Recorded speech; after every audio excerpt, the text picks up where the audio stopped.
Bapak Ibu yang dikasihi dalam nama Tuhan Yesus Kristus, Shalom. Renungan hari ini bersama saya, Vikaris Inka Indina STH. Nas renungan yang diperhadapkan untuk kita pada hari ini diambil dari Matius 7, ayat 1 sampai 5. Dengan perikop hal menghakimi yang akan saya bacakan demikian. Jangan kamu menghakimi supaya kamu tidak dihakimi.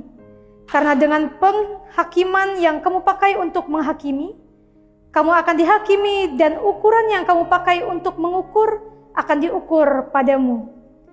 Mengapakah engkau melihat selumbar di mata saudaramu, sedangkan balok di dalam matamu tidak engkau ketahui? Bagaimanakah engkau dapat berkata kepada saudaramu, biarlah aku mengeluarkan selumbar itu dari matamu, padahal ada balok di dalam matamu? Hai orang munafik, keluarkanlah dahulu balok dari matamu, maka engkau akan melihat dengan jelas untuk mengeluarkan selumbar itu dari mata saudaramu. Tema yang diangkat untuk kita pada saat ini adalah tentang introspeksi diri sebelum menilai orang lain. Bapak Ibu yang dikasihi dalam nama Tuhan Yesus Kristus, ketika kita berbicara tentang hal menghakimi, apa yang terlintas di dalam pikiran kita? Hal menghakimi itu adalah proses menilai ataupun mengkritik tentang kehidupan ataupun kekurangan orang lain.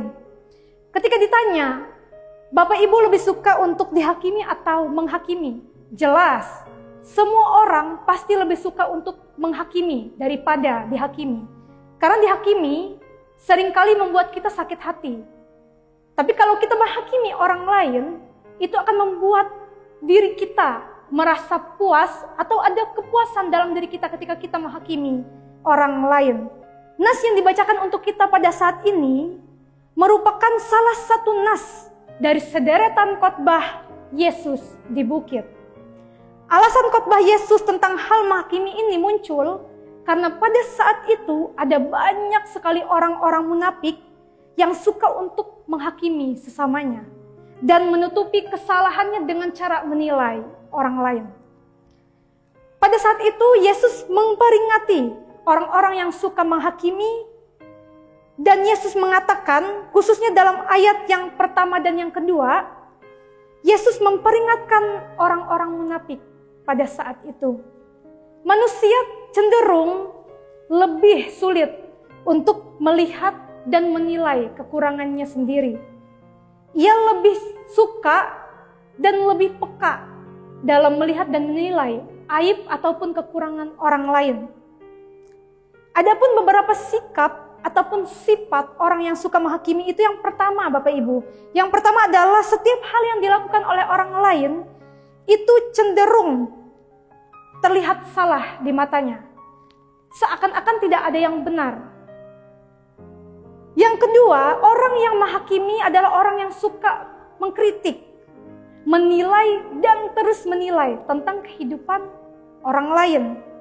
Dan yang ketiga, orang yang suka menilai ataupun mengkritik, bahkan menghakimi adalah orang yang selalu peka terhadap kesalahan orang lain namun tidak peka untuk melihat dan menilai kesalahan yang ada pada dirinya sendiri. Nah, cenderung kalau orang ataupun manusia di zaman sekarang itu dia lebih pintar dalam menilai kehidupan orang lain. Tapi dia terlalu tidak pandai untuk menilai dirinya sendiri.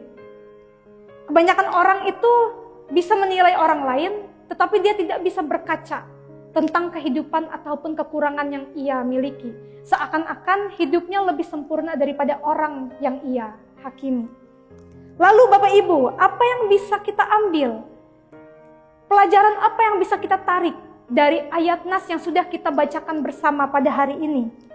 Relevansinya berdasarkan firman Tuhan yang terdapat pada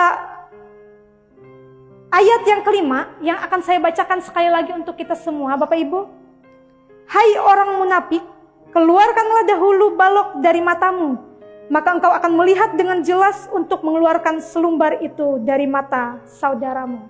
Yang artinya Bapak Ibu, sebelum kita menghakimi sesama kita, sebelum kita menilai kekurangan dan kelemahan hidup orang lain, alangkah baiknya kita koreksi diri kita terlebih dahulu. Kita koreksi diri kita introspeksi diri kita terlebih dahulu. Apakah kita lebih baik daripada orang lain? Ataukah sebaliknya?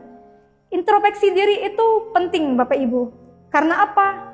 Karena kita cenderung bisa melihat orang lain tetapi tidak bisa bercermin tentang diri kita sendiri. Sebelum kita mengoreksi orang lain, sebaiknya kita bercermin dahulu.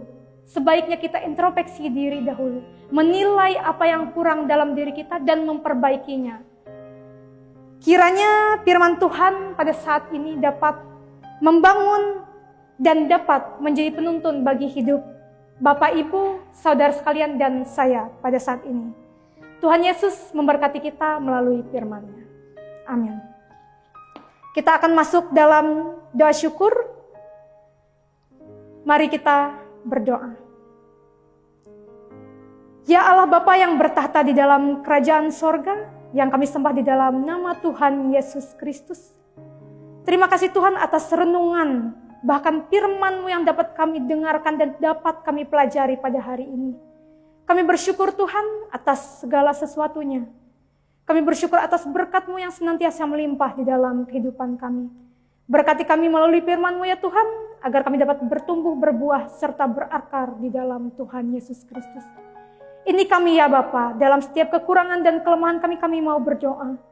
Untuk seluruh jemaat di Majelis Resort GKE Tamiang Layang. Kiranya Tuhan Yesus Engkau memberkati setiap jemaat dimanapun mereka berada.